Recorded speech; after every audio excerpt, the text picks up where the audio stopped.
Good morning, everybody. It's your girl Sasha one more time. Well, I'll be on here more times, but thank you all, first of all, so much for everyone who has subscribed, guys. I am up to, I believe now, 209 subscribers. It might be 210. I think I got a new one while I was sleeping.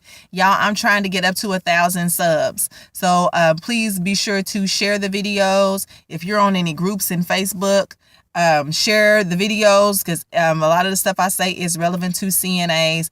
Most of the stuff I say is relevant to CNAs. I'm just trying to figure out how to venture off into some other material, but this is where my heart is right now. So please remember to share, like, and subscribe. If this is your first time, subscribe and like the video. You probably decided to watch the video because you watched my first video about how to make good money as a CNA. So a little bit about myself. I am a CNA. I'm also a substitute teacher. That's something I enjoy doing. And I am a writer. That ultimately is what I want to be doing with my life full time. That's God's gift to me, and I want to share it with the world. So, and I do have a book that's already published entitled The Husband Tour. It's only available on Amazon right now. I'm in the process right now figuring out how to distribute that to other places. That was my first book. I was learning some new things about the business. I'm still learning. So I feel like I've done my book a disservice by only having it available through one major retailer. So look forward to hearing about that. But anyway, I'm doing a video today about sign-on bonuses. Everybody loves them. It's free money, right? You go looking for a job and you see, $500 sign-on bonus, $1,000 sign-on bonus, $2,000 sign-on bonus. Let me tell you how those work, because they probably want to explain it to you in the application process. And you probably won't get it explained to you until orientation, and you'll have to ask, because I'm going to tell you why. A lot of times when places are, I got to unzip this jacket because the logo for the place I work is on there, and I don't want them to, let me fix this. There it is again. Can't be showing that. All right.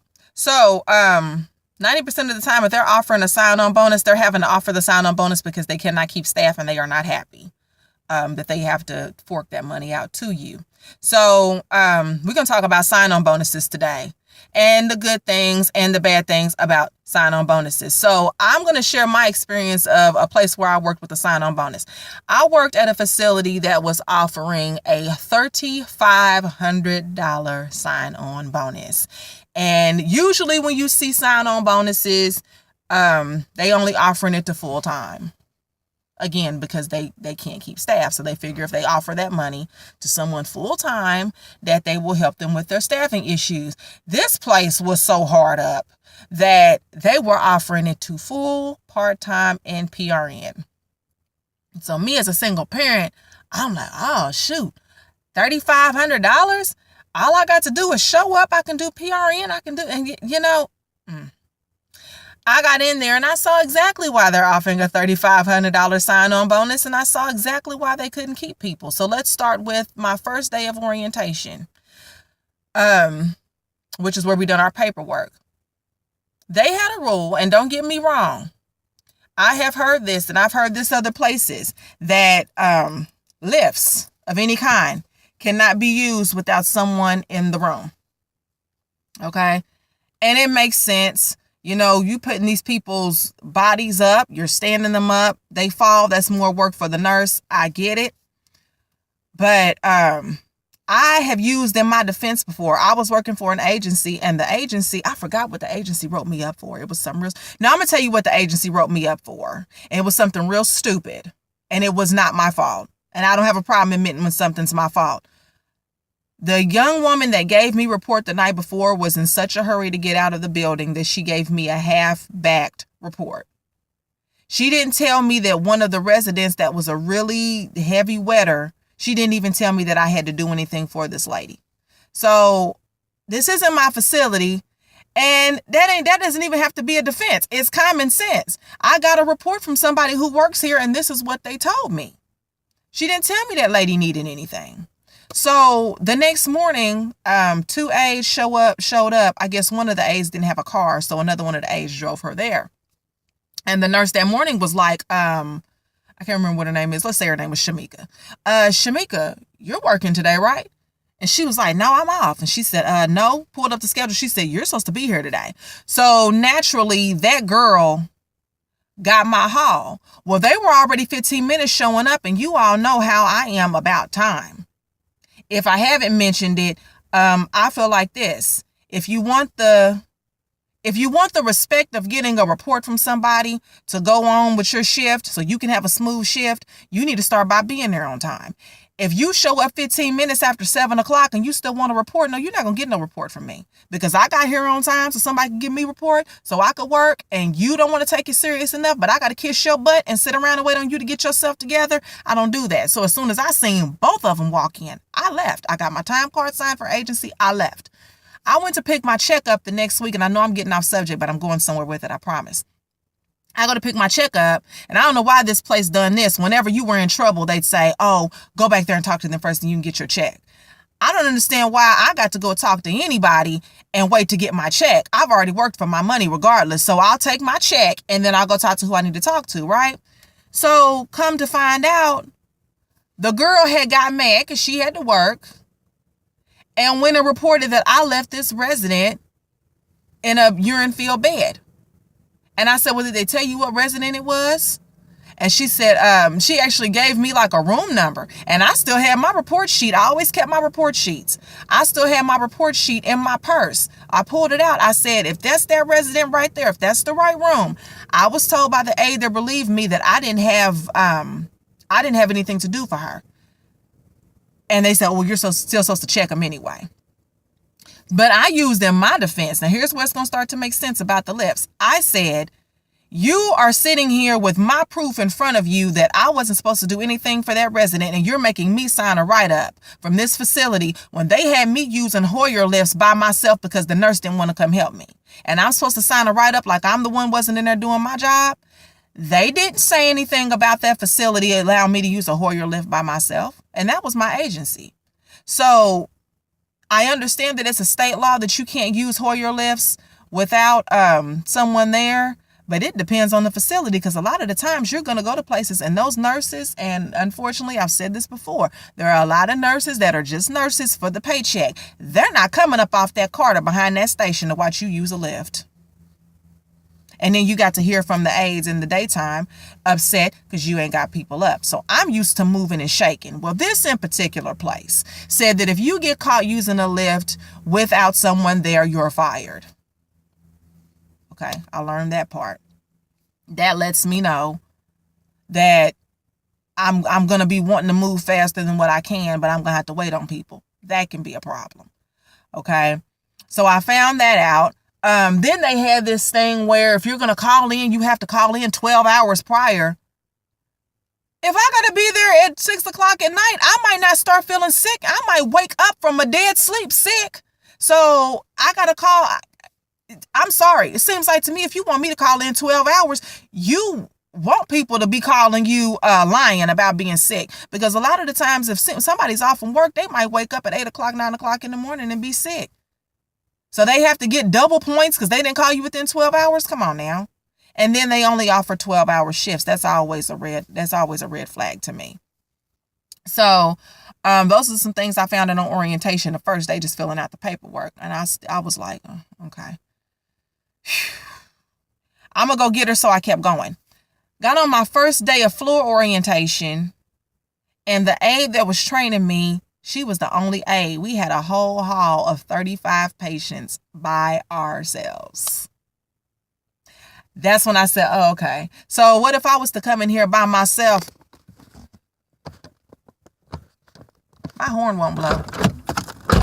Oh, bird gonna come and sit on my car. I lost what I was gonna say. I forgot what I was gonna say. Oh, I lost complete train of thought. Oh, we were training, we had the hall completely to ourselves. So, I knew right then. So if I would have got here and I would have been by myself, I would have had 35 residents by myself. We had one nurse covering 2 whole halls, 70 patients. So she was spending more time on the other hall than with us. So that was a problem. Then we had family members on the hall. And of course, family members want you to stop everything you're doing to care for their family member, which they should, you know. And they were wanting their family members to have showers. They didn't care about us being short staffed. They wanted their family members to have showers and all this, that, and the third. And we was having to chase down the nurse. It was a big old mess. Well, I got through that night and I went to the next night. And the person that was supposed to be orientating me, he was a guy. And he decided that he was gonna, tell me what, how the hall was and just leave and not even help me do anything, like not even orientate me. So I'm sitting on the hall not doing anything. And I got the nurse that night telling me to go help him. I came back to her. I said, look, he doesn't really want to orientate me. He doesn't want to orientate me. Well, do you want to take some residence on your own? I'm thinking to myself, no, I don't want to take residence on my own because I can already tell you're going to give me a bunch of residents that y'all don't want to deal with, and I'm going to be working harder than y'all in here, and I'm not doing that either. I'm supposed to be orientating, show me how to work this hall. So I just spent the rest of the night going around the building trying to find places to hide because I'm like, I can't sit on the hall. The man don't want to orientate me. The nurse won't send me home. So it's like, okay. And I know that was bad, but I mean, it is what it is. So finally, I went and sat in my car. She seen me sitting in my car, which at the time, the car was very nice. She seen me sitting in the car. And then when I came in, she was like, how long was you in your car? Ain't none of your daggone business how long I was in my car. I was in my car. You didn't care when I disappeared for a whole hour sitting in a vacant room. You didn't care that you didn't see me on the floor then, but what it was, you didn't came out here and seen that my car is probably nicer than yours. So you have a problem. So I finally just called the lady and said, look, and this was like day 2 of orientation. I'm supposed to try to stick around for 90 days to get the first installment of a sign-on bonus. This is in the first 2 days. So I called the lady and I was like, look, I don't think I'm be able to come back. She convinced me. She gave me the whole rigmarole, probably a whole scripted speech. She done spoke to 1,000,001 people. Because she want to keep people and she don't want her job to be harder. So I came back and done it one more time. I worked with a nurse. She was orientating 2 new nurses. Now, my mom's a nurse. So I have a different kind of respect for nurses than the average person who's just getting in the field.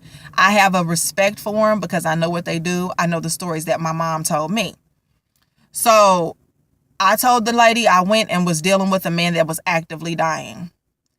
And I went to the nurse and I said, I don't know if I'm out of line in telling you this, but Mr. Blah Blah is doing a lot of gurgling. And I can't really lay him back. She said, well, he's actively dying. And yeah, he's actively dying. So thank you for letting me know. I'll take care of it. Like she had an attitude. So I'll go in there again 2 hours later. The man's still gurgling. I said, you know what? If she can't do her job, I can't do mine because I'm the nurse aide. I'm not going to lay that man back on his back and he's dying and have him sitting there gurgling in his own fluids for him to aspirate and die drowning because it was like that's how he was sounding. I'm like, why ain't you done nothing?